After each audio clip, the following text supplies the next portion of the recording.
పసరంబు పంజైన పశుల కాపరి తప్పు, ప్రజలు దుర్జనులైన ప్రభుని తప్పు, భార్య గయ్యాళి అయిన ప్రాణనాథుని తప్పు, తనయుడు దుష్టుడైన తండ్రి తప్పు, సైన్యంబు చెదరిన సైన్యనాథుని తప్పు, కూతురు చెడుగైన మాత తప్పు, అశ్వంబు చెడుగైన ఆరోహణుని తప్పు, దంతి దుష్టమైన మా వంతు తప్పు.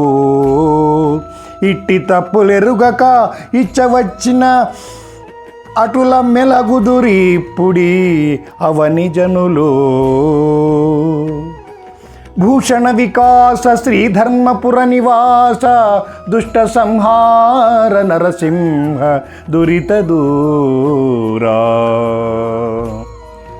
ఓ నరసింహస్వామి, పశువు మంచిది కానిచో ఆ తప్పు పశువుల కాపరిది. ప్రజలు దుష్టులైన రాజు తప్పు, భార్య పెంకిదైన భర్త తప్పు, కుమారుడు చెడ్డవాడైన తండ్రి తప్పు, సైన్యము చెదరిన సేనాధిపతి తప్పు, కూతురు దుష్టైన తల్లి తప్పు, ఏనుగు క్రమశిక్షణ లేనిచో మావటివాని తప్పు. జనులందరూ తమ తప్పులు ఎరుగక సంచరించుకుందురు.